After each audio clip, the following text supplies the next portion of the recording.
कि मैं एक स्कूल में गया था। वहाँ पर मेरा बच्चों के साथ मेरी कुछ बात हो रही थी। तो एक तरफ तकरीबन 300-400 लड़के थे और एक तरफ 300-400 लड़कियाँ थीं। तो हमारे देसी स्कूल था एक, जहाँ था उसकी खैर बताने की ज़रूरत नहीं है, लेकिन हमारे तर्ज का स्कूल था। तो प्रिंसिपल और पेरेंट्स और न्यूज़पेपर वाले लोग और मीडिया वाले लोग सारे पहली रोज़ में बैठे हुए थे और पीछे सारे बच्चे बैठे हुए थे। तो बहुत वो जो मैंने आपको बताया था, जो शुरू में तारुफ होता है ना, 15 लोग तारुफ करने आते हैं एक दूसरे का। अब हम बुलाते हैं स्टेज पर अगले तारुफ करने वाले, जो उससे अगले तारुफ करने वाले को बुलाएंगे। तो उन्होंने सारे वो जश्न किए। फिर उन्होंने मुझे बहुत बड़े फूल पकड़ाए। अब मैं कहाँ रखूँ इन फूलों को, मुझे समझ नहीं आ रही थी। और फिर अच्छा वो फूल वो लेके भी गए, दे भी दिए, फिर ले भी गए वो। तो वो आसानी हो गई मेरे लिए। फिर उन्होंने आखिर में जाके अब मुझसे कहा कि आप बच्चों को 1 घंटे का लेक्चर दें। मैंने कहा है बच्चे पहले कम अज़ाब में, मैं उनको 1 घंटे का लेक्चर दूँ? मैंने 10 मिनट बात की बच्चों से। फिर मैंने कहा अब मैं बच्चों से कुछ सवाल पूछना चाहता हूँ। तो प्रिंसिपल फ़ौरन स्टेज पे आ गए। जिसको सवाल पूछना है वो स्टेज पर फ़ौरन ये साइड पे माइक लगाए हुए थे, उधर आके सवाल पूछ ले। कितने बच्चे उठे होंगे पता है आपको? वो सजाए मौत है।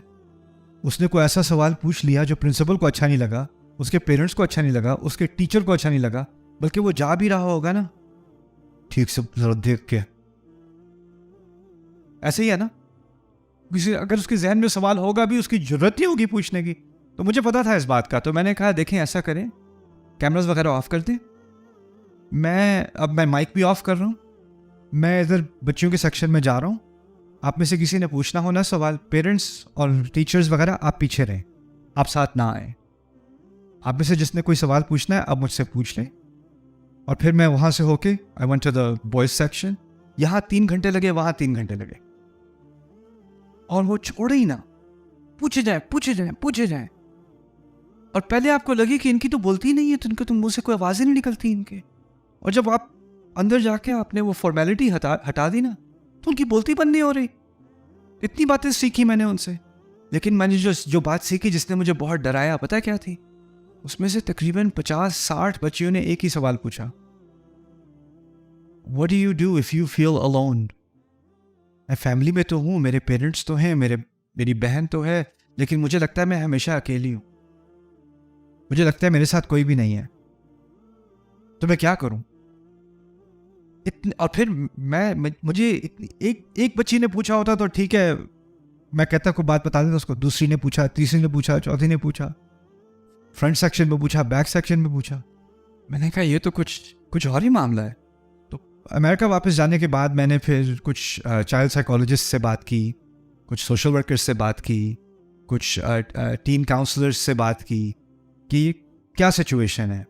तो एक्चुअली बात सामने आई कि अब हम इस दौर में हैं, जैसे जैसे सोशल मीडिया बढ़ता गया है ना, टीनेजर्स में, कम उम्र के बच्चों में एंग्जाइटी, डिप्रेशन और एक्सट्रीम लोनलीनेस, यानी अपने आप को अकेला समझना कि किसी को मेरी बात समझ नहीं आती, कोई मुझे नहीं समझ सकता, मैं अब बिल्कुल आइसोलेट हो गई हूँ या आइसोलेट हो गया हूँ, उसकी फीलिंग्स बढ़ती चली गई। और दुनिया जहाँ में कम उम्र के बच्चों में सुसाइड बढ़ गई है। और ये भी एक अजाब का ही मंजर है ना। यहाँ पर कहा युदखिलहु नारन खालिदन फीहा, अकेला उसको आग में जलाया जाएगा। यानी अकेलापन भी एक तरह की आग है, अकेलापन भी एक तरह का अजाब है।